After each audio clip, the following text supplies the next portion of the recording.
ठीक है, तो लास्ट क्लास में हमने डिस्कस किया था। मैं एक बार फिर से आपको जो है रिवाइज करवा देती हूँ थोड़ा सा। तो कोई मुझे बताएगा फ्रेंच रेवोल्यूशन के पीछे का कारण क्या था? ठीक है, स्टार्ट करते हैं। ओके ठीक है, तो मैंने आपको बताया था बेसिकली फ्रांस की क्रांति हुई कैसे थी।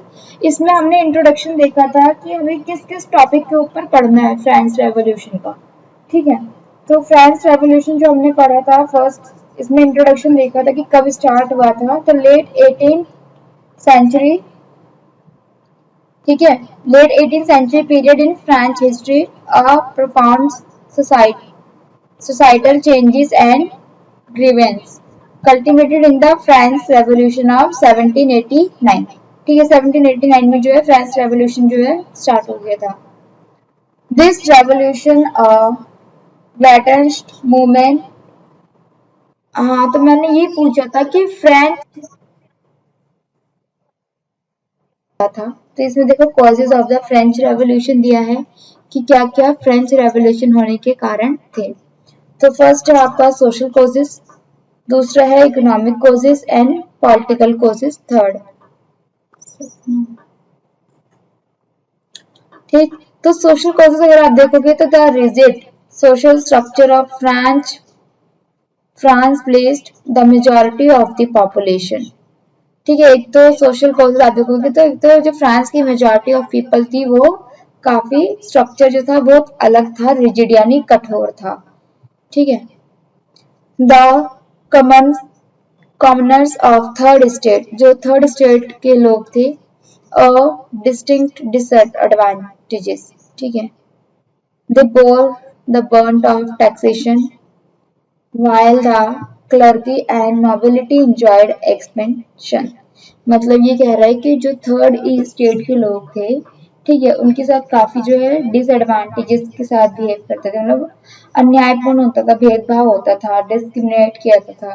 प्लस जो क्लर्की और नॉबिलिटी थे, जो फर्स्ट और सेकंड स्टेट के लोग थे, वो जो है अच्छे से रहते थे, अच्छे से बिहेव होता था उनके साथ। ठीक है, इतनी दिक्कतें, इतनी प्रॉब्लम्स उनके साथ नहीं थी, क्योंकि जो फर्स्ट स्टेट और सेकंड स्टेट के लोग हैं उनको क्या कहा गया था कि वो जन्म के आधार पर वैसे हैं, मतलब उनको जन्म के आधार पर उनको उस तरीके से मान्यता मिली थी। जो भी प्रॉब्लम होती थी, जो भी शोषण वगैरह होता था, एक्सप्लॉयटेशन, वो किसके साथ होता था? थर्ड स्टेट के लोगों के साथ। ठीक है, उसमें भी कुछ लोग अमीर थे और कुछ लोग गरीब थे। ठीक, तो ये ध्यान रखना कि जो फ्रांस की जो सोसाइटी थी वो तीन लोगों से मिलकर बनी थी, फर्स्ट स्टेट, सेकंड स्टेट और थर्ड स्टेट। ठीक, फर्स्ट स्टेट में कौन थे? क्लर्की। क्लर्की होते हैं पादरी या पुरोहित वर्ग, जो चर्च से रिलेटेड होते थे, जो चर्च में काम करते थे। ठीक है, मतलब चर्च के अंदर रहते थे। सेकंड होते थे वो जो कि नॉबिलिटी यानी राजवंश के परिवार से, राजा घराने से होते थे। ठीक है, रॉयल फैमिलीज। थर्ड ई स्टेट, उसके अंदर कौन थे? वहां की जनता, आम जनता। प्लस पीजेंट्स, पीजेंट होते हैं वहां के किसान। ठीक है, किसानों को पीजेंट बोलते हैं फ्रांस की लैंग्वेज में। पीजेंट हो गए फार्मर्स, छोटे लैंडलेस लेबर हो गए, जो भूमिहीन किसान है या भूमिहीन मजदूर जो दूसरों की फैक्ट्रीज या खेतों में काम करते थे। ठीक है, शॉपकीपर्स हो गए, बड़े बिजनेसमैन हो गए, या जो भी कोर्ट वगैरह से रिलेटेड जो काम करते थे, लॉयर वगैरह। ठीक है, तो ये उसमें आते थे थर्ड स्टेट में। और जो भी ट्रेडर्स थे यानी व्यापार वगैरह करते थे, वो भी थर्ड स्टेट में आते थे। ठीक है, तो अगर आप सोशल कॉजेस में क्या कह सकते हो कि एक तो उनका जो फ्रांस की जो पॉपुलेशन थी वो बहुत डिफरेंट थी, बहुत अलग थी। ठीक है, स्ट्रक्चर जो था बहुत रिजिड था उनका सोशल स्ट्रक्चर। इकोनॉमिक कॉजेज कैसे हुआ? तो इकोनॉमिक कॉजेज में आप देखोगे द स्ट्रगल टू सर्वाइव, कि सर्वाइव करने के लिए भी उनको स्ट्रगल करना पड़ता था, यानी बेसिक नीड्स को पूरा करने के लिए उनको काफी ज्यादा स्ट्रगल करना पड़ता था। क्यों? क्योंकि उस टाइम पे पॉपुलेशन जो है बढ़ गई थी। ठीक है, पॉपुलेशन बढ़ने की वजह से क्या हुआ? लोगों की डिमांड होगी प्रोडक्शन ज्यादा होनी चाहिए, लेकिन पॉपुलेशन ज्यादा हुई तो प्रोडक्शन भी ज्यादा होना चाहिए, राइट? डिमांड ज्यादा थी। बट हुआ क्या कि उसका ऑपोजिट हुआ कि लोग ज्यादा हुए, प्रोडक्शन कम हुई। प्रोडक्शन कम हुआ तो डिमांड जो थी जिस भी चीज की, उसकी जो प्राइस थे वो काफी कॉस्टली कर दिए गए, यानी प्राइस को इंक्रीज कर दिया गया। ताकि जो अमीर लोग होंगे वो ले सकेंगे, जो गरीब लोग होंगे वो नहीं ले पाएंगे। ठीक, तो एक तो इकोनॉमिक कॉजेज में आ गया ये। थर्ड था पॉलिटिकल कॉजेज, कि पॉलिटिकल कॉजेज जो था वहां का क्या था, एक तो मोनार्की सिस्टम था। ठीक है, मोनार्की यानी राजतंत्र, राजा का शासन चलता था वहां पे। और राजा कौन था वहां का? लुई 16। ठीक है, जो कि 20 साल की एज में वहां का राजा बना, और उसने ऑस्ट्रिया की प्रिंसेस मैरी एंटोनेट से शादी कर ली थी। ठीक है, तो जो राज करते थे वो लुई 16 की फैमिली करती थी वहां पे। यानी जो स्टेट था उनका, फ्रांस का, वो क्या था? मोनार्की सिस्टम था। वहां पे डेमोक्रेटिक नहीं था, वहां पे लोगों को बोलने का अधिकार या वोट डालने का अधिकार नहीं था। ठीक, और ऊपर से क्या किया गया कि जो लुई 16 थे, उन्होंने क्या किया, टैक्स की डिमांड को बढ़ाने की बात की। ठीक है, तो इससे क्या हुआ, जो जनरल स्टेट थे वहां पे जो है इसकी अप्रूवल के लिए बात की गई। अगर वो अप्रूवल देते हैं तो वो टैक्सेस को बढ़ाते थे। ठीक, और ये सब रीजन क्यों थे? क्योंकि जब अमेरिका ब्रिटिश की कॉलोनी थी उस टाइम पे, तो क्या किया, फ्रांस ने अमेरिका की हेल्प की थी उसकी 13 कॉलोनीज को छुड़ाने के लिए। ठीक है, जिससे कि वो क्या हुआ, उसका जो राजकोष था या धन था वो खर्च हो गया था। काफी ज्यादा हथियारों की जो है खत्म हो चुके थे, धन जन माल सबकी जो चीजें हैं। आप सभी को पता है जब वॉर वगैरह होता है तो काफी खर्च होता है, राइट। तो इससे क्या हुआ था, उनका जो दरबार का जो खजाना था वो काफी कम हो गया था। तो इसलिए उन्होंने क्या किया, जो चर्च के लोग थे वो डायरेक्ट स्टेट यानी थर्ड स्टेट के जो लोग थे उन पर टैक्स लगाया गया था, जिसको टीथे बोलते हैं। ठीक है, दो टैक्स लेते थे, एक तो उनका प्रोडक्ट पे लेते थे, जो उनका प्रोडक्शन होता था खेती पे, उसका 1/10% जो है वो चर्च को जाता था टैक्स। दूसरा था उनका डायरेक्ट टैक्स जो कि स्टेट को देना होता था। ठीक है, और जो उनकी कॉइन्स थी, वहां की जो करेंसी थी, उसको उस टाइम पे क्या बोलते थे? लिवरे। ठीक है, जो कि बाद में डिसकंटिन्यू कर दिया गया था, बाद में उसका नाम हटा दिया गया था। ठीक, फिर आता है France becomes a constitutional monarchy. फिर कुछ लोगों ने जो है, कुछ फिलोसफर थे, उन्होंने अपनी बातों को आगे रखा, उन लोगों ने उसके खिलाफ जो है कुछ रेवोल्यूशन किया। तो उससे क्या हुआ, एक तो कॉन्स्टिट्यूशनल मोनार्की बना बाद में। फिर उसके बाद लोगों को मोनार्की सिस्टम फिर भी पसंद नहीं था काफी ज्यादा, फिर भी कहीं ना कहीं जो विमेन्स थी, जो बच्चे थे, वो उनको अधिकार नहीं था वोट डालने का। ठीक है, उनके साथ कहीं ना कहीं फिर भी दुर्व्यवहार हो रहा था। तो क्या किया गया, declaration of the rights of man and citizen. तो एक डिक्लेरेशन यानी घोषित किया गया कि जो अधिकार होंगे वो आदमी और जो नागरिक होंगे फ्रांस के, उनको वोट डालने का अधिकार होगा, right to man and citizen. फिर भी कहाँ तक, सिर्फ जो मैन थे यानी फ्रांस के जो पुरुष वर्ग था, सिर्फ उन्हीं को वोट दिया गया अधिकार कि आप वोट डालेंगे। ठीक है, जिसकी एज 25 होगा या उससे ज्यादा होगी वो वोट डाल सकता है, वो भी सिर्फ मेल कैटेगरी। ठीक है, जब मेल होंगे, जो मैन होंगे वहां के, ठीक है, वो डाल सकते हैं। इससे क्या हुआ, विमेन्स को फिर भी राइट नहीं दिया गया उनको। ठीक है, तो उसके खिलाफ क्या हुआ, विमेन्स ने भी रेवोल्यूशन किया। उन्होंने अपनी बातों को जो है सरकार के सामने रखा, अपनी डिमांड्स बताई। और उसके बाद क्या हुआ, कुछ चेंजेस की वजह से फिर फ्रांस में जो है विमेन्स को भी राइट टू वोट का दिया गया। ठीक है, फिर उसके बाद है द जैकोबिन्स। द जैकोबिन्स के बारे में बताया गया, the rain of terror, the directory rules France, revolution and women. ठीक है, उसके बाद है द एवोल्यूशन ऑफ स्लेवरी, यानी जो स्लेवरी थी वहां की, जो दास प्रथा थी, जो लोगों के द्वारा दास बनाया जा रहा था, उसको खत्म किया गया। फिर था the revolution and everyday life, प्रत्येक दिन जो है, प्रत्येक लोग की जो जिंदगी है, दिनचर्या है, उसके अंदर हमेशा विद्रोह होना, revolution. Legacy of the France revolution. ठीक है, वहां की जो लेजेसी है उसको फ्रांस रेवोल्यूशन कैसे दिखाया गया, ये सब है। फिर लास्ट में था कंक्लूजन क्या निकला। ठीक है, तो ये बेसिकली जो चैप्टर के टॉपिक्स है हमको यही पढ़ने हैं। ठीक है, तो हम स्टार्ट करते हैं। पहला है इंट्रोडक्शन। ठीक है, मैं आपको स्टार्टिंग से पढ़ा रही हूँ, अब आप लोग ध्यान दीजिएगा, क्वेश्चन कहीं से भी आ सकते हैं। ये हिंदी में सारा उसका। तो सबसे पहले अगर हमें फ्रांस को समझना है तो फ्रांस के हमें सोसाइटी को समझना पड़ेगा। जैसे कि अगर हम इंडिया की बात करेंगे, इंडिया की किसी भी चीज को पढ़ेंगे, ठीक है, इंडिया के बारे में समझना होगा तो हमें पहले क्या करना होगा, इंडिया की सोसाइटी के ऊपर समझना होगा, राइट। तो इसी प्रकार हम जब किसी कंट्री के बारे में समझते हैं, पढ़ते हैं, तो सबसे पहले हमें उसकी सोसाइटी देखनी होती है कि उसकी सोसाइटी उस टाइम कैसी थी, कैसे लोग थे वहाँ पे, कौन कौन से धर्म के लोग थे, कि क्या क्या चीजें वहाँ पे फॉलो हुआ होती थी, करेंसी क्या थी, टैक्स थे या नहीं था, इकोनॉमिक सिस्टम कैसा था। तो किसी भी कंट्री को समझने के लिए बेसिकली हमें ये जो है कंट्री की सोसाइटी को समझना होता है, ठीक है। So the French Revolution commenced when the formidable prison fortress known as the Bastille was seized on the 14th July. Sorry.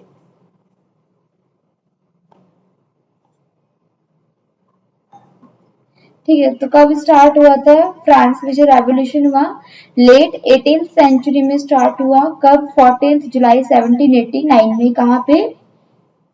जो फोर्ट्रेस था यानी जो किला था राजा का, उसका जो जेल था जिसका नाम था बेस्टिल, ठीक है, बेस्टिल के जिले में जो है उन्होंने सबसे पहला रेवोल्यूशन किया 14 जुलाई 1789 को। The uncovering of a stockpile of ammunition including bullets and shells sparked corners the Bastille. The Bastille of despised symbols of the king's authoritarian rule, ठीक है, जो किंग का रूल था authoritarian, represented oppressive power.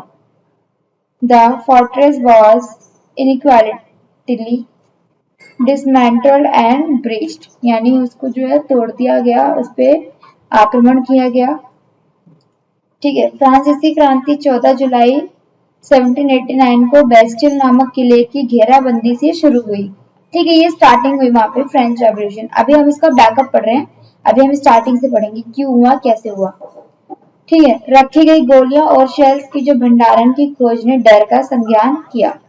Bastille एक राजा के सत्ताधारी शासन का प्रतीक था, सभी द्वारा घृणित था, और किला आखरक तोड़ दिया गया और उसमें प्रवेश किया गया था, ठीक। अब हम पढ़ेंगे द फ्रेंच रेवोल्यूशन। तो फ्रेंच रेवोल्यूशन को समझने के लिए series of events were started by the middle class, और ये किसके द्वारा शुरू किया गया, जो रेवोल्यूशन था वो started by the middle classes, यानी जो मिडिल क्लास थे यानी थर्ड स्टेट के जो लोग थे उन्होंने स्टार्ट किया। विच शोक द अपर क्लासेस, ठीक है, जिसमें कुछ अपर क्लासेस के लोग भी थे। The people revolted against the cruel regime of monarchy, क्योंकि लोग किसके पीछे रिवॉल्ट कर रहे थे, जो वहां का क्रूल रिमेन था, मोनार्की सिस्टम यानी जो राजतंत्र था उसको खत्म करना चाहते थे, राजा की पावर को वो कम करना चाहते थे, ठीक है। वो चाहते थे कि वहां पे भी रिपब्लिक सिस्टम यानी लोगों का शासन हो, लोगों के द्वारा चुना जाए वैसा शासन हो, लोगों को भी वोट डालने का अधिकार हो, ठीक है, बट ऐसा वहां पे नहीं था, तो इसलिए जो है उनको वो राजा उनका पसंद नहीं आया था उन्हें। This revolution put forward the ideas of liberty, fraternity and equality. तो जो ये रेवोल्यूशन था इसको किस चीज में बढ़ोतरी मिली, एक तो उनकी आइडिया जो लिबर्टी थी यानी समानता, क्योंकि वहां पे थर्ड स्टेट के लोगों के साथ जो है कोई इक्वालिटी नहीं थी, उनसे टैक्स लिए जाते थे, ठीक है, उनपे ही सारी चीजें जो है थोपी जाती थी। और इक्वालिटी और लिबर्टी के लिए बात की गई यानी समानता और स्वतंत्रता की बात। French society was divided into 3 state, जो फ्रांस की जो सोसाइटी थी वो 3 स्टेट्स में डिवाइडेड थी। The first state consisted of the clergy, ठीक है, जो फर्स्ट स्टेट था उसमें क्लर्की थे। The second state consisted of the nobility, जो सेकंड स्टेट में जो कंसिस्ट किए गए थे वो नोबिलिटी को कंसिस्ट किया गया था। And the third state consisted of the common people, जो फ्रांस के आम नागरिक जनता थी उसको बांटा गया था। तो द फर्स्ट टू स्टेट जो थे यानी जो पहले दो स्टेट थे क्लर्की और nobility were called the privileged class, इनको क्या नाम दिया गया था, प्रिविलेज्ड क्लासेस, यानी सामंतवाद के नाम से इनको जाना गया था, सामंतवादी वर्ग।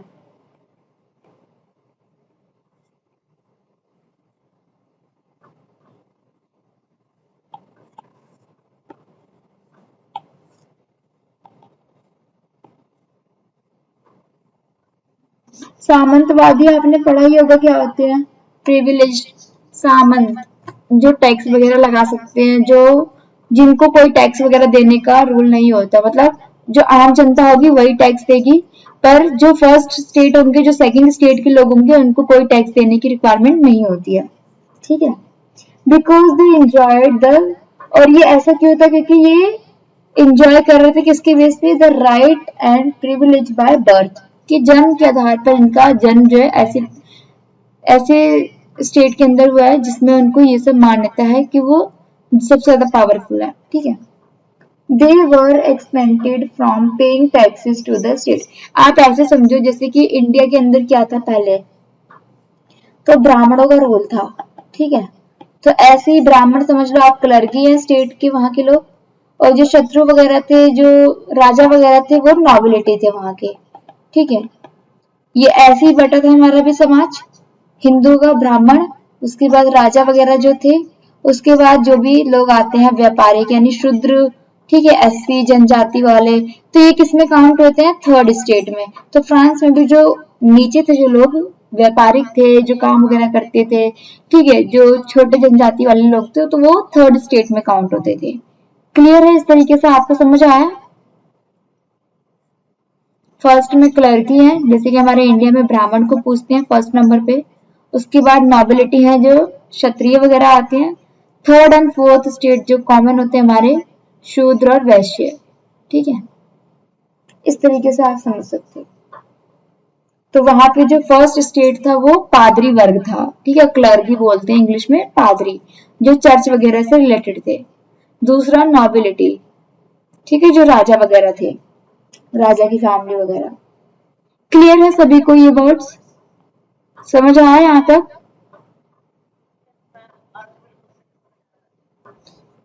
ठीक है, अब देखो क्या लिखा है कि ओनली द थर्ड स्टेट, यानी थर्ड स्टेट की बात की जा रही है, फ्रांस के थर्ड स्टेट के लोग थे, पेड टैक्सेस, सिर्फ वही लोग पे करते थे टैक्स। ठीक है, जो फर्स्ट क्लर्की थे और जो नॉबिलिटी लोग थे वो लोग टैक्सेस पे नहीं करते थे, सिर्फ थर्ड स्टेट से जो है टैक्सेस लिया जाता था। They also had to render services to the land owners, और जो लैंड ओनर्स थे उनको भी जो है सर्विसेज प्रोवाइड था ये चीज। The church also collected tax called tithe from the peasant. Peasant होते हैं किसान। ठीक है, पीजेंट जो है वो किसान को कहा गया है। तो जब जो टैक्स लिया जाता था किसानों से, उसको हम क्या बोलते थे, तिथे। ठीक है, तिथे बोलते थे। और ये किससे लिया जाता था, किसानों से। और कौन लेता था टैक्सेस, चर्च के लोग, जो क्लर्की लोग थे, चर्च चर्च उनसे जो है टैक्स लेता था, उसको तीथे बोलते थे या फिर धार्मिक टैक्स बोलते थे। ठीक, वैन लुइस 16, ठीक है, ये इसको लिखते हैं रोमन नंबर में इस तरीके से। ठीक है, और हिंदी में हम इस तरीके से लिखते हैं नंबर 16। तो जब Louis 16 ascended the throne, he found an empty treasure। और ये टैक्स कब लिया गया, जब देखा गया कि जो राज दरबार है, जो लुई 16 का जो दरबार है, उसके अंदर जो ट्रेजरी है, जो खजाना है या राजकोष है, वो खाली हो गया, यानी एम्प्टी हो गया, खाली। ठीक है, तो लोगों पे जो है टैक्स बढ़ा दिया गया था।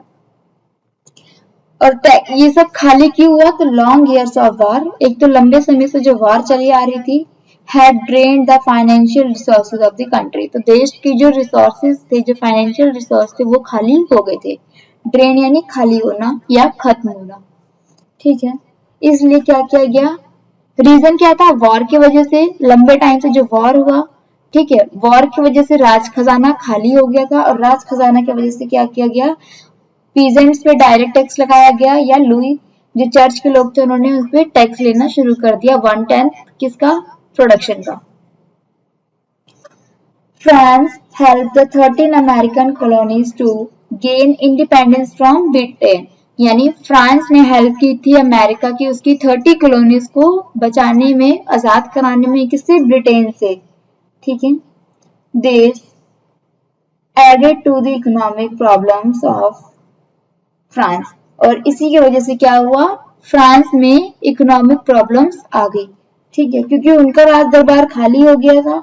तो ऑब्वियसली बात है, अगर मान लो हमारे इंडिया के अंदर कोई वॉर हो रहा है, ठीक है, हमारी जनता सेना सब वॉर में है, तो क्या होगा, एक तो लोगों की जान जाएगी, इंजर्ड हो जाएंगे, इंजर्ड होंगे तो ऑब्वियसली बात है उन पर ट्रीटमेंट करना पड़ेगा, है ना। और क्या यूज करना पड़ेगा, हथियारों को यूज करना पड़ेगा, जिससे काफी ज्यादा जो है खजाना हमारे देश का खाली हो जाएगा।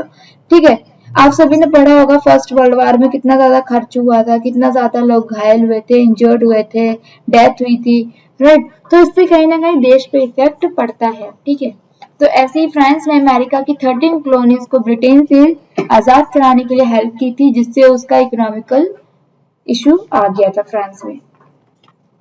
Louis XVI wanted to raise the taxes to meet the expense and increase the income of the government.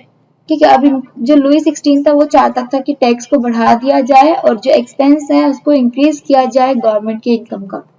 ठीक, अब यहाँ पे आप देख सकते हो 3 स्टेट है फ्रांस की सोसाइटी में।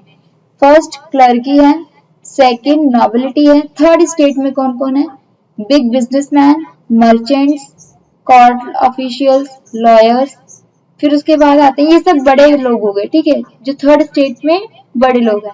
फिर आते हैं पीजेंट्स एंड आर्टिशियंस, जो किसान वगैरह जो अपनी जमीन पे काम करते हैं या दूसरों की जमीन पे काम करते हैं, प्लस आर्टिशियन जो पेंटिंग्स वगैरह या कोई काम धाम करते हैं जो भी, ठीक है, लकड़ी वगैरह का या पेंटिंग वगैरह का। फिर सबसे नीचे जो आते हैं स्मॉल पीजेंट्स, यानी सबसे छोटे किसान, लैंडलेस लेबर, भूमिहीन मजदूर जिनके पास जमीन नहीं है, सर्वेंट्स, नौकर चाकर। ठीक है, ये सब जो है सोसाइटी है थर्ड स्टेट के अंदर। क्लियर है गाइस, समझ आ गया। फ्रांस में 3 सोसाइटी थी उस टाइम,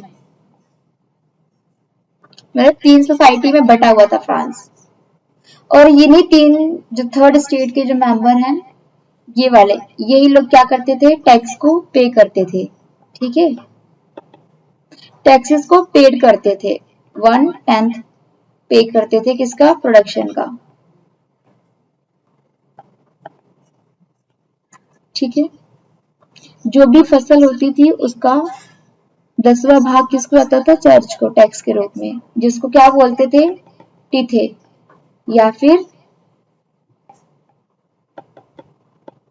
धार्मिक टैक्स। ठीक है, इसको बोलते थे। और जो फ्रांस की जो करेंसी थी, ठीक है, फ्रांस की जो करेंसी थी उसको क्या बोलते थे, लिब्रे। ठीक है, एक करेंसी का नाम है, पर उसको डिसकंटिन्यू कर दिया गया था। ठीक है,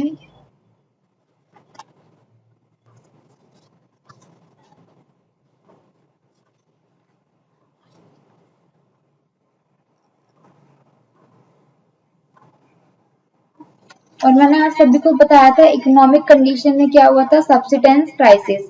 सब्सिडेंस का मतलब होता है स्ट्रगल टू सरवाइव, यानी किसी चीज को सरवाइव करने के लिए स्ट्रगल करना। ठीक है, तो मैंने आपको बताया था कि 1715 में क्या हुआ कि जो पॉपुलेशन थी फ्रांस की वो 23 मिलियन थी, और 1789 में कितनी हो गई थी, 28 मिलियन। जिससे क्या हुआ, लोगों की डिमांड बढ़ गई अनाजों के लिए, लेकिन प्रोडक्शन क्या था, कम था। कम क्यों था, क्योंकि आप सभी को पता है फ्रांस कहाँ पे, यूरोपियन कंट्री है फ्रांस। ठीक है, तो यूरोपियन कंट्री आप देखोगे काफी ज्यादा ठंडा एरिया है, ठंडा इलाका होता है, तो वहां पे जो बर्फीली तूफान आती है या बारिश होती है उसकी वजह से क्या होती है, फसलें वहां की खराब हो जाती हैं। ठीक है, जिससे प्रोडक्शन या अनाज की जो उत्पत्ति है वो बहुत कम मात्रा में हो पाती थी। ठीक है, उस टाइम लोगों की जनसंख्या बढ़ गई थी और प्रोडक्शन काफी कम, पैदावार जो था वो कम था, तो इसलिए क्या किया गया, टैक्सेस बढ़ा दिए गए और खाने पे जो है टैक्स, जो डिमांड था उस पर टैक्स जो है बढ़ा दिया गया था, उसकी जो प्राइस थी उसको महंगा कर दिया गया था, जिससे क्या हुआ, लोगों पे इम्पैक्ट पड़ा और लोगों ने क्या किया, रेवोल्यूशन किया। किले का नाम समझ आ गया, बस्टिल, जिस पे अटैक किया था 17 में। ठीक है, 1789 में अटैक किया था बस्टिल पे। बस्टिल क्या था, जो वहां के किले में जो जेल था उसका नाम बस्टिल था, और वहां के कमांडर को जो है मार दिया गया था। ठीक है, और जो आम जनता थी उसके अंदर उसको छुड़ा लिया गया था। ठीक, तो ये फ्रेंच रेवोल्यूशन इसीलिए हुआ कि जब सब्सिडेंस क्राइसिस पैदा हो गई, इकोनॉमिकल कंडीशन स्टार्ट हो गया, प्लस जो टैक्सेस लिए जा रहे थे उनसे, इसकी वजह से ऊपर से इनको फ्रेंच सोसाइटी को जो है बर्थ के आधार पर जो है 3 कैटेगरी में डिवाइड किया गया था, यानी सोशल दिक्कतें, और एक लास्ट थर्ड पॉइंट जो था हमारा मोनार्की सिस्टम, वहां पे राजतंत्र चल रहा था जिससे लोगों को अधिकार नहीं था वोट डालने का, लोगों को लिबर्टी नहीं थी, समानता नहीं थी। इसलिए लोगों के अंदर क्या हो गया, विरोध की भावना जाग गई और लोगों ने अपने आप को स्वतंत्र, अपने आप को समानता प्रदान करने के लिए, टैक्सेस से बचने के लिए क्या किया, उन्होंने रेवोल्यूशन फ्रांस में स्टार्ट कर दिया। यहाँ तक क्लियर?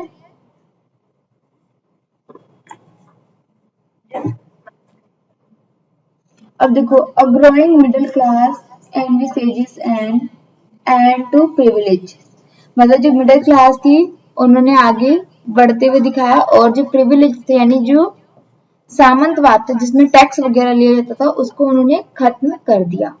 ठीक है, तो कैसे खत्म किया ये देखेंगे। During the 18th century, a fresh social category surfaced, recognized as the middle class। ठीक है, किसके द्वारा फेस किया जाता था सारी प्रॉब्लम? मिडिल क्लास सरफेस करती थी।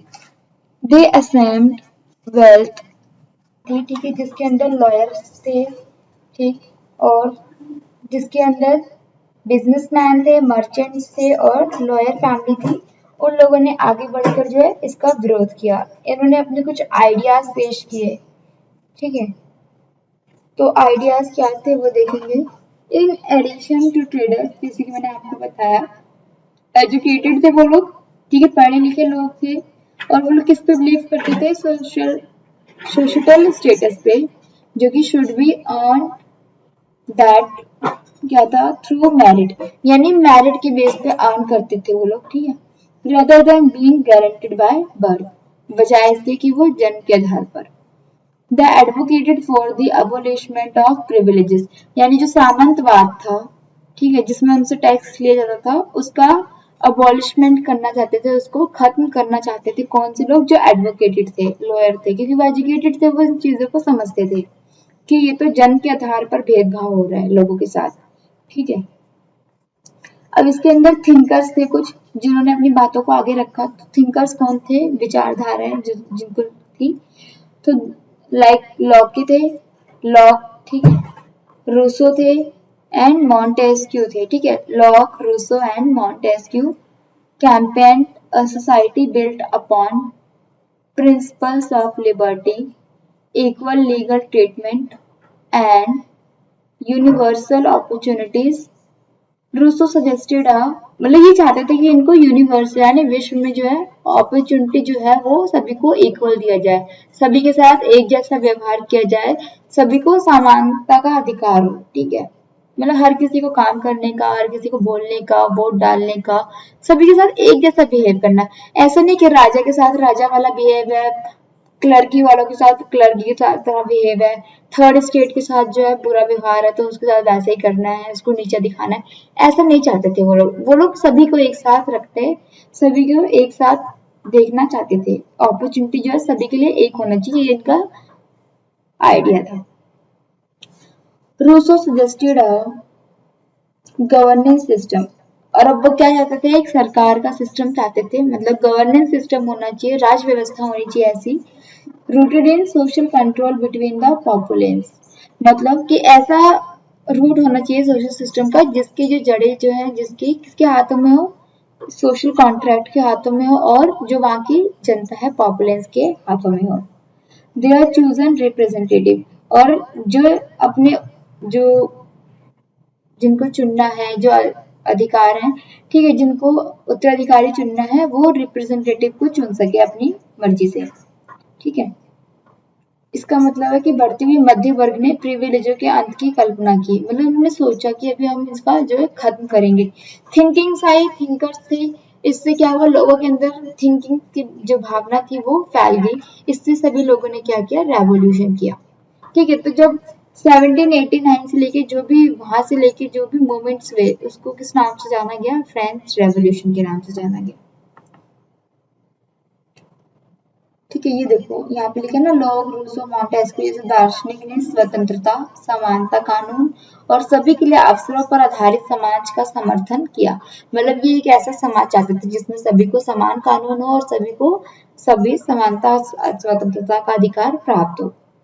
रूसों ने जनता और उसके प्रतिनिष्ठा नागरिक प्रतिनिधियों को, यानी जो प्रतिनिधि थे, जो रिप्रेजेंटेटिव थे, उनको चुनने का अधिकार, कहा कि सरकार जो आधारित होगी सामाजिक समझौते पर आधारित सरकार की प्रस्तावित की जाए। जैसे हमारे इंडिया के अंदर लोगों के द्वारा सरकार चुनी जाती है, वैसे इन लोगों ने भी सोचा कि जो हमारी सरकार होगी, जो हमारा सरकार जो चलेगा, यानी जो सिस्टम होगा, गवर्नेंस सिस्टम होगा, उसको लोगों के द्वारा चुना जाएगा representative. The outbreak of the French revolution, ठीक है, अब क्या हुआ, आउटब्रेक हो गया फ्रेंच रेवोल्यूशन को। कैसे कि लोगों ने सोचा कि अब इसको हम जो बाहर फेंक के ही रहेंगे। तो on 5 May 1789 Louis 16 summoned a gathering of 3 states और डिस्कस प्रपोजल न्यू टैक्सेस, ठीक है। 5 मई 1789 को लुईस ने एक समन भेजा, लोगों को इकट्ठा किया, जिसमें तीनों स्टेट के लोग से थे और उसमें डिस्कस किया गया नए टैक्स पे बढ़ाने की बात की गई, ठीक है। बट लोगों को ये मंजूर नहीं था। ठीक है, अरे आप बोला मत करो, क्लास चल रही, रिकॉर्डिंग चलती है, आपकी आवाज आ जाएगी उसमें। मैं बंद कर लूंगी, आप चले जाओ, ठीक है। बर्तन वर्तन धो दिया ना सारा, ठीक है। तो लुई 16 ने जो है एक नया समन भेजा, जिसमें तीनों स्टेट को बुलाया गया और उनसे बातचीत की गई किस पे, नए टैक्स के ऊपर। Each state processing a single vote, और तीनों स्टेट को जो है एक वोट डालने का अधिकार था। The third state pressure to individual votes based on assembly members, ठीक है। जो असेंबली के जो मेंबर्स थे उन्हीं को ही वोट डालने का अधिकार था, वो भी हर असेंबली से एक ही रिप्रेजेंटेटिव जो है वोट डाल सकते हैं, ठीक। They advocated that voting should be collective decision of the entire assembly, यानी जो असेंबली के अंदर है उन्हीं मेंबर्स के द्वारा जो है वोट डाला जाएगा। When the king dismissed the third state proposal, और ये तब बढ़ा, फ्रेंच रेवोल्यूशन तब स्टार्ट हुआ जब किंग ने, जो राजा था, उसने थर्ड स्टेट का जो प्रपोजल था उसको डिसमिस्ड कर दिया, ठीक है, यानी उसको घोषित नहीं किया, उसको डिसमिस्ड कर दिया, खारिज कर दिया उसको, ठीक है। They excited the assembly in protest and convened their meeting in the hall of an indoor tennis court, proclaiming themselves as a national assembly। फिर क्या किया उन्होंने, जो थर्ड स्टेट के मेंबर थे, जब उनकी बातों को डिसमिस कर दिया गया, ठीक है, उनकी प्रपोजल को डिसमिस किया गया, तो उन्होंने सोचा क्यों ना अब हमें ही कुछ करना पड़ेगा। तो उन्होंने उसके लिए क्या किया कि जो इंदौर का जो टेनिस कोर्ट था पेरिस का, उसके अंदर उन्होंने एक असेंबली की मीटिंग की, ठीक है, जिसके अंदर क्या किया, उन्होंने अपने आप को एक नेशनल असेंबली घोषित कर दी, ठीक है। Simultaneously, the rest of France, यानी जो बचे हुए लोग थे फ्रांस के, was in turmoil due to a poor harvest, causing a surge in bread price, ठीक है। एक तो पुअर हार्वेस्ट था, उनकी जो फसलें थी वो बहुत कम थी, ठीक है। ऊपर से क्या था कि जो ब्रेड का जो प्राइस था वो काफी बढ़ा दिया गया था, होर्डिंग होने लगी उस चीज की। Furious women thrown the shop, और कुछ विमेन जो इतनी फ्यूरियस होगी, इतनी आक्रामक होगी कि उन लोगों ने शॉप से ही ब्रेड को छीनना शुरू कर दिया, क्योंकि पैसे नहीं थे उस चीज को लेने के लिए, प्राइस ज्यादा था, और आप सभी को पता है गरीब लोग क्या ही करेगा, फिर छीनेगा obviously.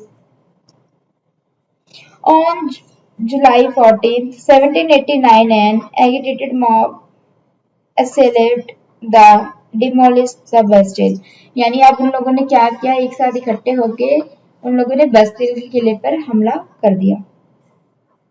A prison located just outside Paris, liberating all incarcerated inmates, ठीक है।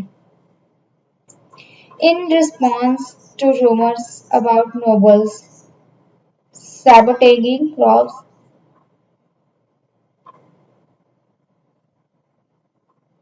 peasants launched attack, ठीक है, demolishing state records and confronting the aristocracy।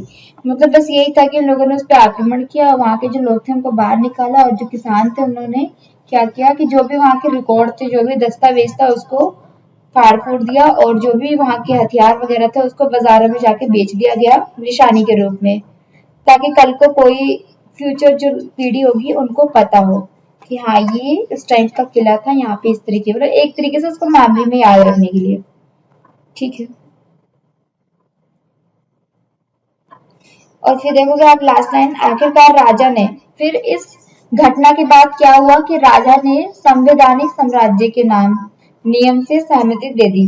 ठीक है, फिर उसने जो है नेशनल असेंबली को जो है मान्यता दे दी, उसको एक्सेप्ट कर लिया। और फिर क्या हुआ, 4 अगस्त 1789 को सभा ने कर और 10वां कर खत्म कर दिया। यानी जो 1/10 टैक्स था, जो डायरेक्ट टैक्स था, उसको 4 अगस्त 1789 को जो है खत्म कर दिया गया। ठीक है, अभी सिर्फ टैक्स खत्म हुए हैं। और चर्च की जो संपत्तियां थी उसको जब्त कर दिया गया। अब नेशनल असेंबली ने क्या क्या काम किए वो सब चीजें दिखाई गई हैं। तो कॉजेज ऑफ फ्रेंच रेवोल्यूशन बताने के हैं कि सोशल कॉजेज क्या था, मैंने आपको बता दिया। इकोनॉमिक कॉजेज क्या थे कि 23 मिलियन से 28 मिलियन हो गए थे 1789 में। और प्रोडक्शन की जो मात्रा थी वो बहुत कम थी, डिमांड ज्यादा थी लोगों की, प्राइस को बढ़ा दिया गया, लोग सरवाइव कर रहे थे, स्ट्रगल कर रहे थे। ठीक है, तो इसलिए ये इकोनॉमिक कॉजेज है। पॉलिटिकल कोशिश क्या था कि लुई 16 था, वो काफी ज्यादा टैक्सेस बढ़ाया जा रहा था लोगों पे, और कोई रूल्स रेगुलेशन जो है लोगों की भलाई के लिए नहीं कर रहा था कोई काम। ठीक है, ऊपर से क्या हुआ कि वहां पे जो सिस्टम था, मोनार्की सिस्टम चल रहा था। ठीक है, सब कुछ राजा के हाथ में था, लोगों को वोट देने का अधिकार नहीं था। तो इस सब चीजों से जो है जनता काफी परेशान हो गई थी, काफी गुस्से में थी। तो इसलिए उन्होंने क्या किया, रेवोल्यूशन किया बस्तिल के किले पे। ठीक है, यहाँ तक समझ आया।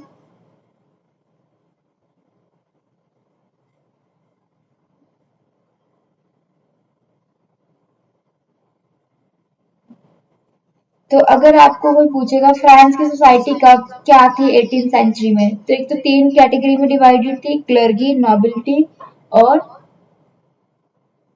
थर्ड स्टेट, जिसके अंदर merchants, big business, peasants, landless labour, ये सब थे। उसके बाद जो 90% जनसंख्या थी वो किसकी थी, थर्ड स्टेट की। और 10% जो पीपल थे वो कहाँ के थे, क्लर्की और नोबिलिटी के लोग थे। लेकिन सबसे ज्यादा जो भूमि का हिस्सा था, यानी 60% जो लैंड थी वो किसके पास थी, फर्स्ट स्टेट और सेकंड स्टेट के पास थी। थर्ड स्टेट के पास सिर्फ मुश्किल से 10 to 20% जो लैंड था, वो भी जिनकी अपनी जमीन थी। ठीक है, कॉजेस पता चल गए फ्रेंच रेवोल्यूशन के पीछे कॉजेस क्या थे। ठीक है, नेशनल असेंबली क्यों बना। ठीक है, उन्होंने क्या किया, जो टैक्स थे उसको खत्म कर दिया था।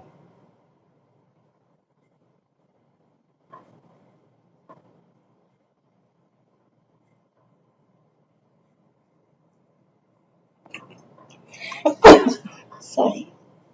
ओके, नेक्स्ट यहाँ तक हमने कर लिया। अब हम देखेंगे नेशनल असेंबली ने क्या क्या किया। ठीक है, यहाँ तक समझ आ गया। पॉपुलेशन क्या थी फ्रेंच की 1715 में 2.3 करोड़ एंड 1789 में 2.8 करोड़ बढ़ गई थी। राजा कौन था, बुर्बो फैमिली का था, किंग लुई 16। और उसकी रानी कौन थी, प्रिंसेस थी मैरी एंटोनियट। कहाँ की थी वो, ऑस्ट्रिया की थी। ठीक है, टैक्सेस को बढ़ाने का कारण क्या था कि राज खजाना खाली हो गया था लंबे वॉर की वजह से।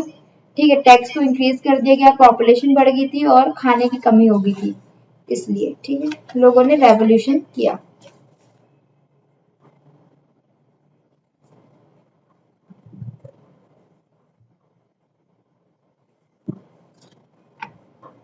और ये समझ आ गया कि जब जनरल ई स्टेट क्या था, जिसके अंदर राजा ने तीनों स्टेट के मेंबर्स को बुलाया नए टैक्स को प्रपोजल के लिए। तो उसमें फर्स्ट स्टेट के 300 रिप्रेजेंटेटिव थे, सेकंड स्टेट के 300 रिप्रेजेंटेटिव थे और थर्ड स्टेट से 600 लोग थे। बट इन सबको एक एक वोट डालने का अधिकार था। ठीक, और इसके अंदर कौन कौन लोग अलाउ नहीं थे, farmers, artisans, women's and children's are not allowed in this meeting. जो किसान थे, आर्टिशियंस थे, जो औरतें थी वहां की, और जो बच्चे थे वो इस असेंबली में अलाउ नहीं थे, उनको बाहर रखा गया था, जिससे उनमें काफी गुस्सा आया। तो और जो थर्ड स्टेट के जो 600 लोग थे जो उनकी बातें थी, उसको राजा ने डिसमिस्ड कर दिया, यानी खारिज कर दिया था। इससे उन्होंने क्या किया, अपना खुद का एक नेशनल असेंबली घोषित कर दिया। कहाँ पे किया था, पेरिस के इंदौर कोर्ट में। ठीक है, टेनिस कोर्ट के अंदर। क्लियर। और इसमें देखो डिसीजन लिया गया कि हम तब तक ये रेवोल्यूशन करेंगे जब तक कि राजा की जो पावर है वो लिमिटेड ना हो जाए। ठीक है, और एक कॉन्स्टिट्यूशनल असेंबली की जो है, जो वहां पे सरकार है वो ना बन जाए। ठीक है, और उसको लीड कौन कर रहे थे? दो लोग लीड कर रहे थे, मिराबियो और एबिसियस। ठीक है, यहाँ पे भी बता सकती हूँ।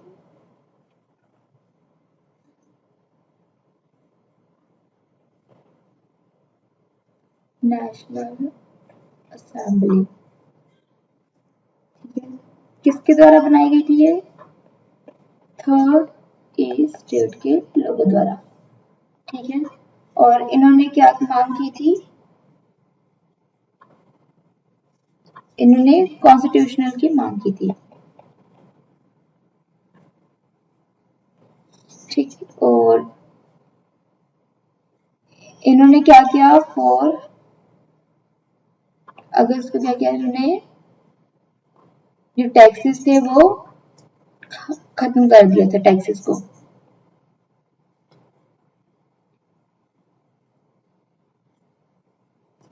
और इसमें लीड कौन कर रहे थे? तो इसमें जो लीड कर रहे थे वो दो लोग थे। ठीक है, पहला थे मीरादेव,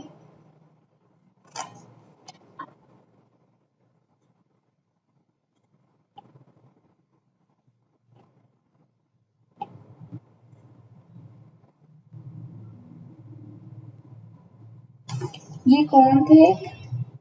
फ्रेंच पॉलिटिशियन थे। ठीक है, और इनका जन्म किसमें हुआ था?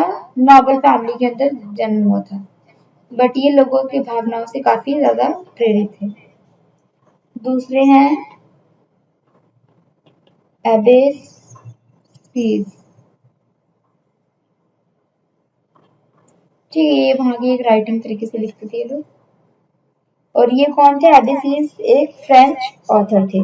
ठीक है, ये फ्रेंच पॉलिटिशियन थे और ये फ्रेंच ऑथर थे। ठीक है, ये ऑथर थे और ये पॉलिटिशियन थे। ठीक, ये एक नोबल फैमिली में इनका बॉर्न हुआ था और ये एक प्रिस्ट फैमिली से थे, यानी पादरी वर्ग फैमिली से थे, जो चर्च में लोग थे। ठीक,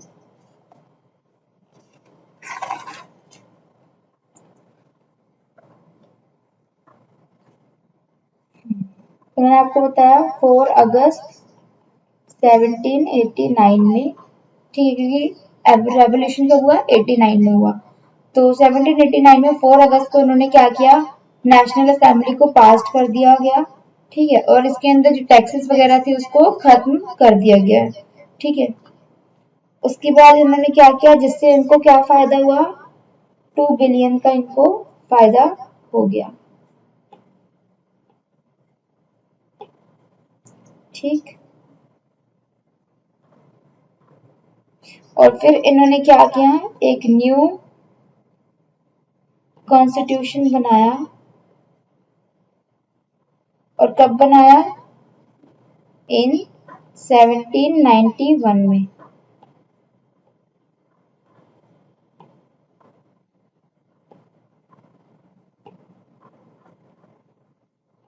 ठीक है, तो ये चीज ध्यान रखना है। 1789 में जो है नेशनल असेंबली बनी, उसने 4 अगस्त 1789 को बनते ही टैक्सेस को पहले खत्म किया और उसके बाद जो इन्होंने न्यू कॉन्स्टिट्यूशन की स्थापना की 1791 में। लेकिन अभी भी ये ध्यान रखना कि कॉन्स्टिट्यूशन बना है लेकिन अभी रिपब्लिक नहीं हुआ है, अभी डेमोक्रेटिक नहीं हुआ है, अभी भी राजा का शासन है, लेकिन राजा की जो पावर है वो कम कर दी गई थी बस। ठीक है, अभी भी इसमें कॉन्स्टिट्यूशनल मोनार्की सिस्टम चल रहा है अभी भी। ठीक है, कॉन्स्टिट्यूशन तो बना लेकिन अभी भी क्या है? मोनार्की कि जो भी ऑर्डर्स होंगे, जो भी होगा वो सब राजा के द्वारा ही होगा। मतलब अभी राजतंत्र जो है खत्म नहीं हुआ है। ठीक है, मोनार्की मतलब राजतंत्र, जहाँ जिस देश में राजा का शासन होता है।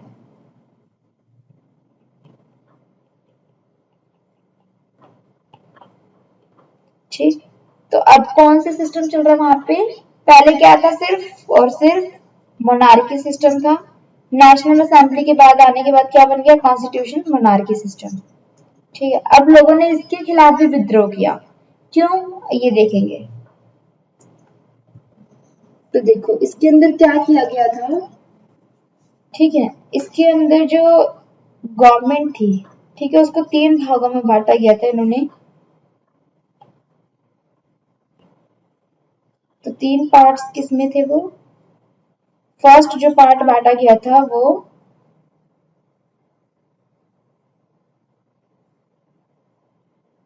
लेजिस्लेटिव, सेकंड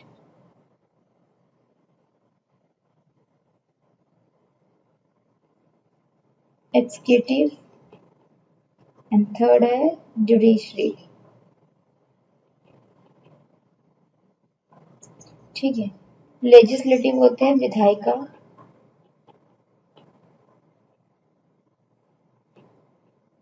एग्जीक्यूटिव होता है कार्यपालिका,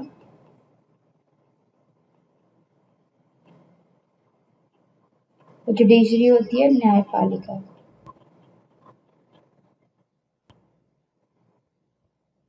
जैसे कि हमारे इंडिया में भी है लेजिस्लेटिव, एग्जीक्यूटिव और जुडिशरी। तो उन्होंने भी, फ्रांस के लोगों ने क्या किया, जो नेशनल असेंबली थी उन्होंने गवर्नमेंट को 3 भागों में बांट दिया। ठीक, तो हुआ क्या कि 1791 में जो है न्यू कॉन्स्टिट्यूशन बना। ठीक, और इसके अंदर पीपल कितने लोग थे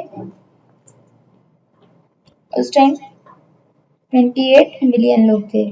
मिलियन यानी सीआर, ठीक है, यानी करोड़। तो उस टाइम 28 मिलियन पीपल्स थे, जिसमें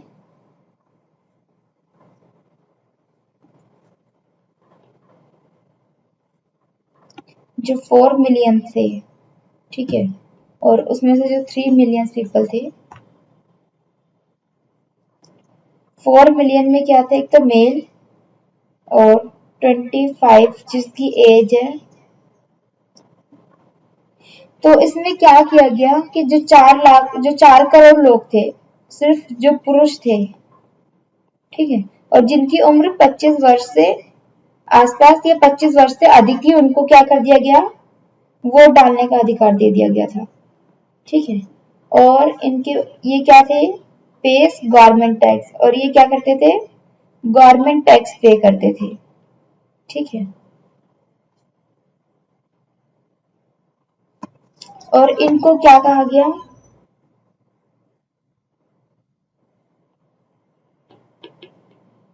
एक्टिव सिटीजन।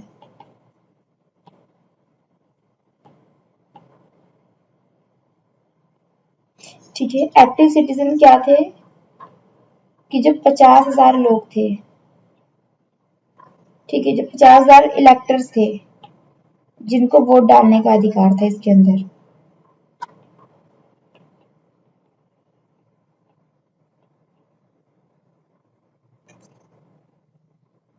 और ये वोट डालकर क्या करते थे, जज को चूज करते थे। जो एक्टिव लोग थे, 50,000 जो वोट डालते थे लोग, इसमें ये लोग जज को चूज करते थे। ठीक, इसलिए इनको क्या कहा जाता है, एक्टिव सिटीजन।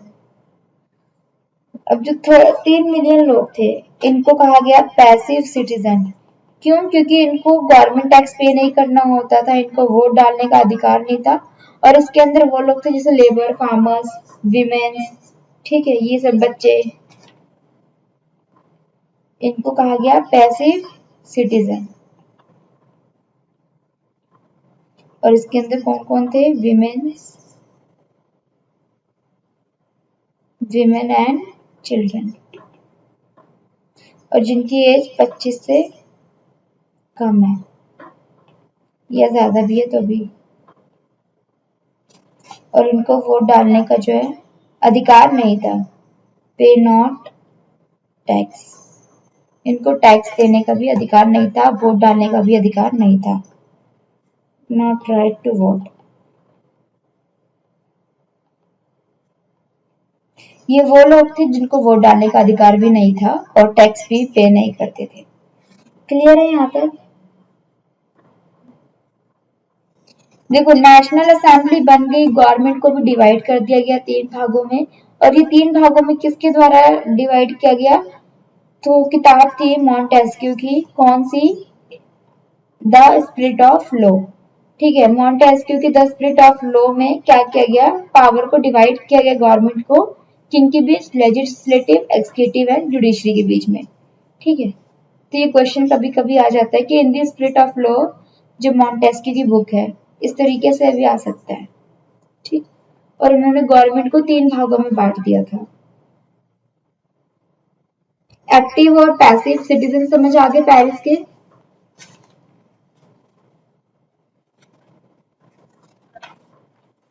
अभी तक कोई दिक्कत, कुछ ना समझ आया हो? अब जो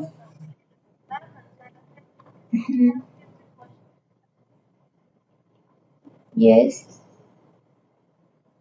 नीरज आपकी वॉइस नहीं आ रही है। हाँ अब आ रही है, बोलिए।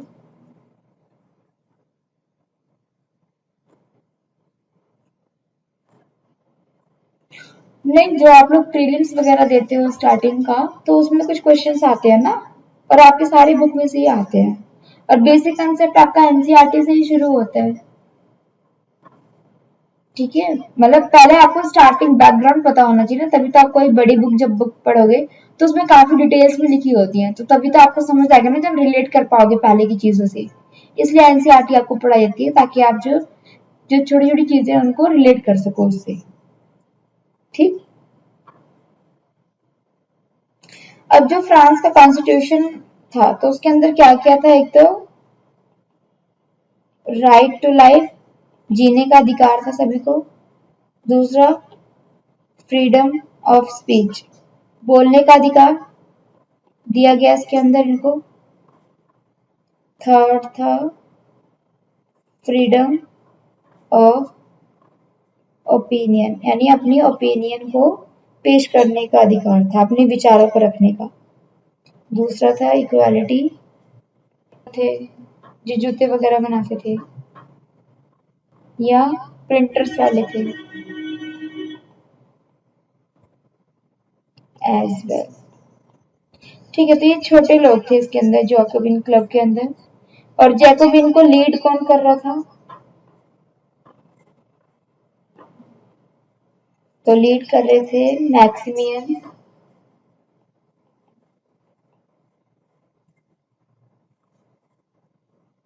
रॉबस्पियर।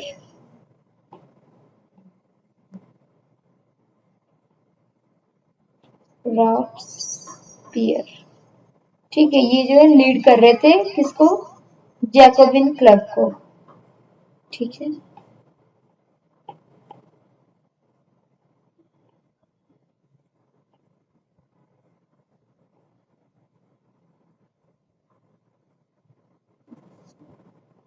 ओके। अब देखो इन्होंने क्या किया, जो मैक्सियन रॉबस्पियर थे, उन्होंने क्या किया कि जब क्लब के जो लोग थे उनकी एक अलग प्रकार की ड्रेस थी। ठीक है, एक तो जो जैकोबिन क्लब के लोग थे इनकी डिफरेंट कलर की ड्रेस थी। इन क्लब वालों को सैन क्लोटस कहा गया। ठीक है, या फिर हिंदी में बोलते हैं सुगोल्थ। इनको क्या कहा गया था? सुगोल्थ। ठीक है, इंग्लिश में बोलते हैं इसको सैन क्लोट्स। ठीक है, ये इनको इस नाम से जाना गया क्यों? क्योंकि इनकी ड्रेस जो थी काफी डिफरेंट थी बाकी सबसे। ठीक है, अब इसमें हुआ क्या कि जब ब्रेड का प्राइस हाई हुआ, तो महंगाई को देखकर क्लब वालों ने एक प्लान बनाया और एक ऐसी योजना बनाई कि राजा को महल में घुसकर राजा को बंदी बना लिया जाए। तो हुआ क्या, जब आफ्टर दैट राजा और उसके परिवार को बंदी बना लिया गया। ठीक है, इसके अंदर क्या किया? राजा के परिवार को, राजा और,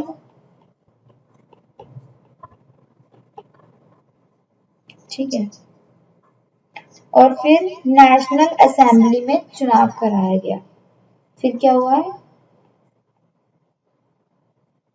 नेशनल असेंबली में चुनाव कराया गया।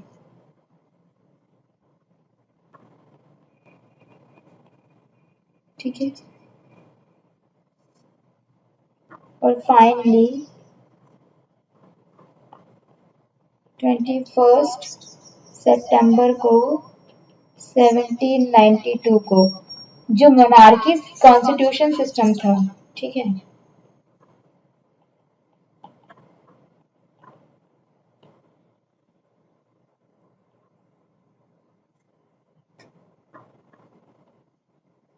क्या कर दिया गया, खत्म कर दिया गया, अबॉलिश।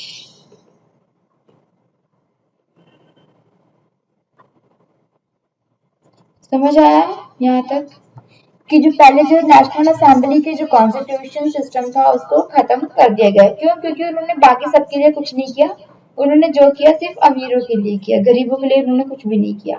और राजा और उसके परिवार को बंदी बनाकर उसको जेल में डाल दिया गया, और जो राजा था उसका जो सर था वो धड़ से अलग कर दिया गया, यानी उसके सर को काट दिया गया था। ठीक, उसको राजद्रोह में मौत की सजा सुनाई गई और उसका सर कटवा दिया गया। ठीक है, फिर फ्रांस क्या बन गया, एक रिपब्लिक कंट्री बना। ठीक है, आफ्टर किंग डेथ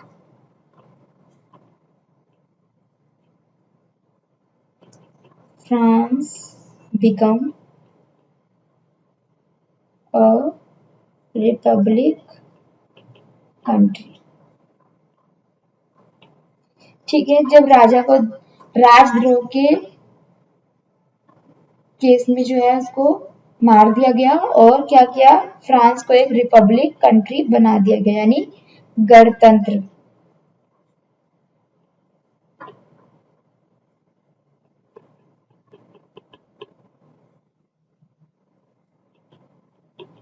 मतलब लोगों की कंट्री, जो भी वोट वगैरह होंगे लोगों के द्वारा दिया जाएगा। ठीक है, पहले नेशनल असेंबली में क्या था, सिर्फ और जो आदमी थे यानी पुरुष वर्ग थे उन्हीं को वोट डालने का अधिकार था।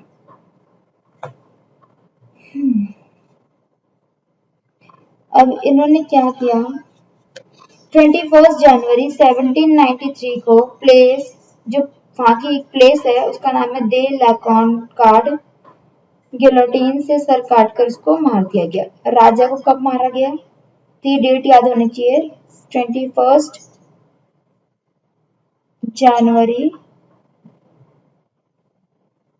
1793 में राजा की डेथ हो गई।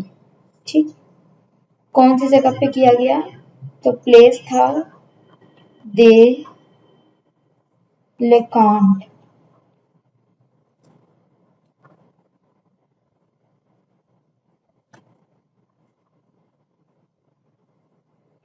ठीक है, ये जगह का नाम है दे लेकान कार्ड। यहाँ पे जो है गिलोटिन एक, मतलब उस टाइम पे हुआ करती थी, गिलोटिन से राजा का सर जो है अलग कर दिया गया। ठीक है, 21 जनवरी 1793 में।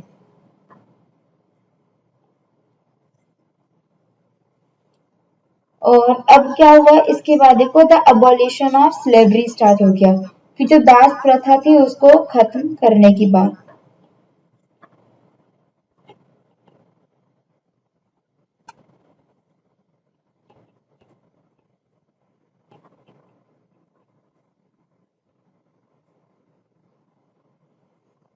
ठीक है, अब देखो जो फ्रांस की जो कॉलोनी थी,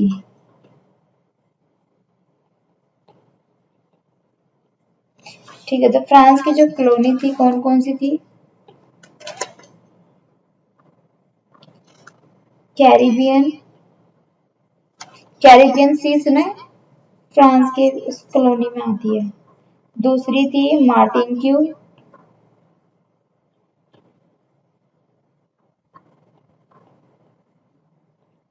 तीसरा था ग्वाडेलोप, ये आप लोग भी नोट कर सकते हैं। और चौथा था सैन सैन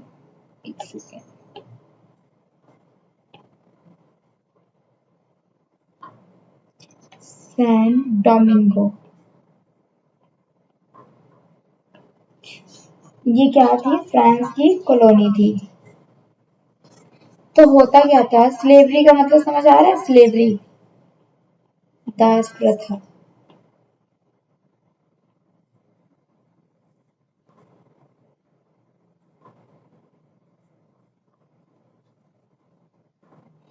तो ये जो कॉलोनी है, ठीक है, फ्रांस की जो कॉलोनी है, यहाँ से कई चीजों को इम्पोर्ट एक्सपोर्ट किया जाता था, या नॉर्मली आप बोल सकते हैं इम्पोर्ट होकर क्या होता था, फ्रांस आती थी।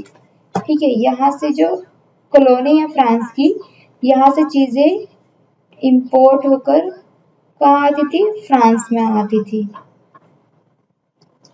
तो हुआ अब ये कि ये जो देश है, ये जो जगह है, कॉलोनी है फ्रांस की, यहाँ पे लोग, जो फ्रांस के लोग हैं, वो लोग यहाँ पे जाके काम नहीं करना चाहते थे। तो इसलिए क्या किया गया कि जो फ्रांस के जो बड़े बड़े ट्रेडर्स थे, या बड़े बड़े जो व्यापारिक थे, जो बिजनेसमैन थे, जो काम करते थे या करवाते थे, उन लोगों ने, जो कैरेबियन सी है, ठीक है, वो फ्रांस से, मान लो यहाँ पे, मान लो यहाँ पे फ्रांस है, ठीक है, और यहाँ पे मान लो इसकी कॉलोनी वगैरह, तो यहाँ पे मान लो कैरेबियन सी है, ठीक। अब यहाँ से हमको सामान लाना है फ्रांस, बट ये डायरेक्ट तो ला नहीं सकते, क्यों, क्योंकि डायरेक्ट लाएंगे तो ऑब्वियस सी बात है कोई जाएगा नहीं ना, फ्रांस के लोग यहाँ पे जाना नहीं चाहते थे। तो हुआ क्या कि अभी फ्रांस के इधर आओगे तो इधर देखोगे आप, अफ्रीका का एक वो है, तट है यहाँ पे, जहाँ पे बंदरगाह वगैरह है, ठीक है।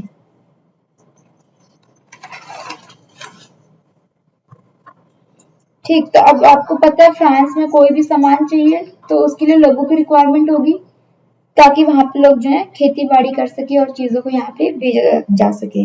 तो फ्रांस के जो ट्रेडर्स थे, जो बड़े बड़े लोग थे, वो क्या करते थे, यहाँ पे जो अफ्रीकन कोस्ट है, ठीक है, अफ्रीकन कोस्ट, यानी जो अफ्रीका का जो तट है, यहाँ पे लोगों को क्या करते थे, फ्रांस के जो व्यापारी थे, फ्रांस के कुछ लोगों को यहाँ पे बेच देते थे, ठीक है, बेचते थे, और बेचने के बाद इनको यहाँ पे बंदी बना के, उनके हाथों में हथकड़ियां लगा के, इससे बंदरगाह से यहाँ पे कैरेबियन सी लेकर आया जाता था, या जो इसकी कॉलोनी है वहां पे उनको लेके जाया जाता था, और वहां पे उनको बेच देते थे, जिससे वहां के लोग जो है उनसे काम करवाते थे, ठीक है। यानी फ्रांस के लोग नहीं थे, फ्रांस के लोग जो बड़े व्यापारी थे, वो अफ्रीकन कोस्ट पे जो है, यहाँ के जो लोग थे, जो दास बना के लेकर आते थे, वो उनको खरीदते थे और उनको यहाँ से, यहाँ पे काम पे ले जाया जाता था, और काम पे ले जाने के बाद इनसे यहाँ पे काम करवा के इनसे यहाँ से सारा सामान जो है फ्रांस एक्सपोर्ट करते थे, ठीक, समझ आया ये चीज।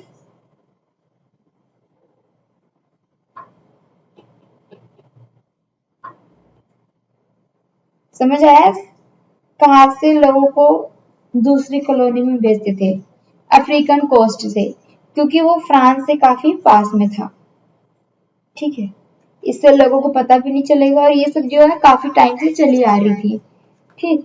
तो ये जैकोबिन क्लब है, ठीक है, जो जैकोबिन थे, उन्होंने क्या किया था, वो इतने ज्यादा वो हो गए कि उन्होंने जो है स्लेवरियों की जो है मांग को बढ़ा दिया, यानी दास प्रथा की मांग को बढ़ाया, दासों को ज्यादातर मात्रा में बेचा जा रहा था, ठीक है, ताकि फ्रांस के अंदर चीजों का इम्पोर्ट ज्यादा से ज्यादा किया जा सके। तो जैकोबिन जो थे, उन्होंने काम किया क्या कि जो फ्रांस है और जो अफ्रीकन कोस्ट पे आके उनको बेचते थे, ठीक है। It was decided in the National Assembly that slavery should be abolished, और वो चाहते थे, उन्होंने डिसाइड किया कि वो इस तरीके से क्या करेंगे, नेशनल जो असेंबली है उसको पूरी तरह से खत्म कर देंगे, ठीक है।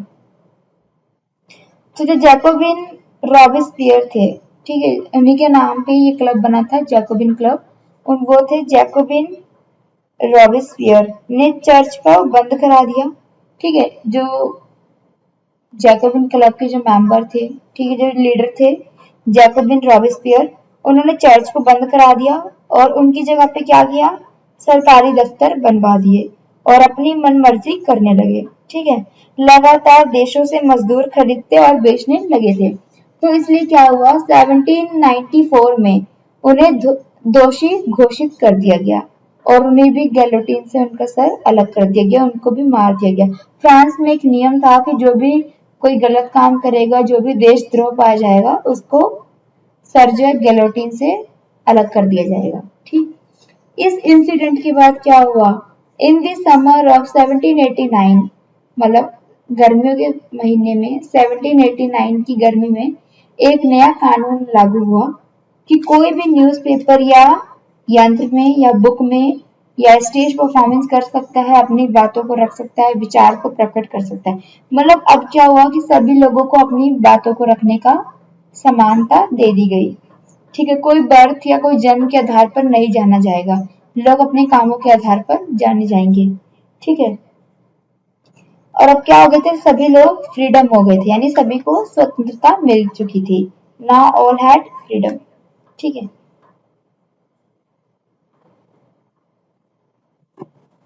तो उसके बाद क्या हुआ, ठीक है, तो जैकोबिन जो क्लब था वो भी खत्म हो गया, नेशनल असेंबली भी खत्म हो गई, कॉन्स्टिट्यूशन मोनार्की सिस्टम भी खत्म हो गया।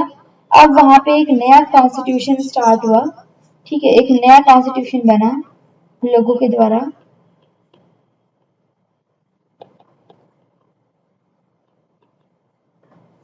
इसमें दो प्रकार की जो है सिस्टम बनाई गई, लेजिस्लेटिव काउंसिल और इधर भी लेजिस्लेटिव काउंसिल है। ठीक है, दो प्रकार की लेजिस्लेटिव काउंसिल बनाई गई। अब हुआ क्या, अब आप सभी को पता है, जब दो लेजिस्लेटिव काउंसिल है, ठीक है, और इसमें कितने होते थे, 5 मेंबर्स। तो जब दो लेजिस्लेटिव काउंसिल है और 5 मेंबर्स है, तो ऑब्वियसली बात है इनके बीच में क्या होगा, टकराव होगा। ठीक है, इनके बीच में क्या होगा, टकराव होगा। ठीक है, जिससे सिस्टम अनबैलेंस हो जाएगा। तो दोनों में टकराव होने लगा और जिसका फायदा किसने उठाया, नेपोलियन बोनापार्ट ने। ठीक है, इनमें टकराव हुआ आपस में और फायदा किसने उठाया,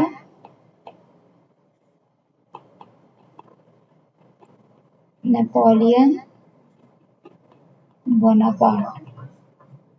ठीक है, फिर 1804 में न्यू किंग बना वहां का। ठीक है, अब देखो दोबारा मोनार्की सिस्टम आ गई, न्यू किंग बना।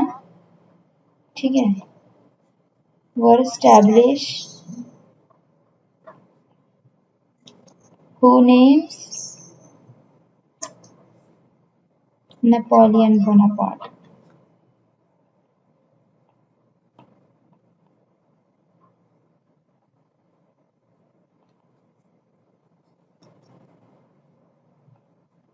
इसने क्या किया, सबसे पहले यूरोप के लिए बहुत कुछ किया। ठीक है, पहले बहुत कुछ किया इसने, फिर बाद में क्या हुआ, जब इसको लगा कि अब लोग इस पे विश्वास करने लग गए हैं, लोग इसके हाथों में हैं, तो इसने बहुत सारे अत्याचार भी करने लगा दूसरे पे। ठीक है, ये काफी क्रूर था, बहुत आक्रामक था।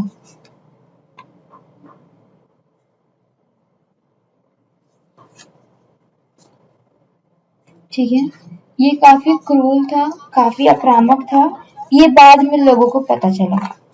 ठीक है, काफी क्रूर था।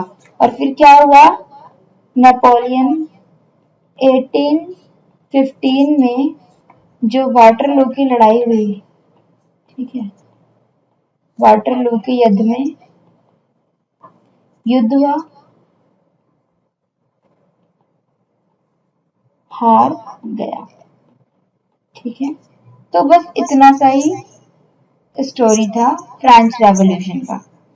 ठीक है, तो सबसे पहले मोनार्की सिस्टम की जगह पे कॉन्स्टिट्यूशनल मोनार्की आया, किसके द्वारा, नेशनल असेंबली के द्वारा। एक इवेंट वो हुआ। दूसरा इवेंट हुआ कि लोगों ने उस चीज को देखा कि लोगों ने फिर भी कुछ नहीं किया। ठीक है, कुछ नहीं हुआ, तो क्या हुआ, जैकोबिन क्लब बनाया गया। ठीक है, जैकोबिन क्लब के बाद जो है, जैकोबिन जो था उसने काफी गलत काम किया, स्लेवरी को ज्यादा बढ़ा दिया गया, मतलब दास प्रथा शुरू कर दी बहुत ज्यादा मात्रा में। तो जब लोगों ने देखा कि ये काफी गलत कर रहा है, देशद्रोह पाया गया, ठीक है, विद्रोह पाया गया, तो उसको क्या किया, उसको भी मार दिया गया। ठीक है,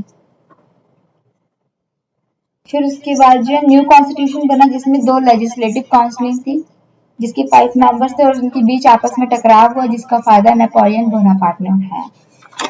ठीक है, ये तो समझ आ गया। और इसमें जो था महिलाओं का, तो महिलाओं ने भी क्या किया, रेवोल्यूशन किया। ठीक है, महिलाओं ने अपनी बातों को आगे रखा कि उन्हें भी वोट डालने का अधिकार होगा, उन्हें भी काम करने का अधिकार होगा बाहर जाके, और उनकी जो शादी है, उनकी मर्जी के बिना उनके फादर उनकी शादी नहीं करेंगे। ठीक है, ये सब डिमांड्स उन्होंने कोर्ट में रखा, और इस चीज को जो है आगे घोषित कर दिया गया, मतलब उसको पारित कर दिया गया कि इनकी मर्जी के बिना कुछ नहीं होगा, और महिलाओं को भी वोट डालने का अधिकार मिल गया। तो ये था फ्रेंच रेवोल्यूशन। ठीक है, इसमें जो जो इवेंट्स हुए, जो जो क्राइसिस हुई, ये सब जो इवेंट्स हुए लोगों के द्वारा, इसी का नाम दिया गया फ्रेंच रेवोल्यूशन। ठीक है, समझ आ गया।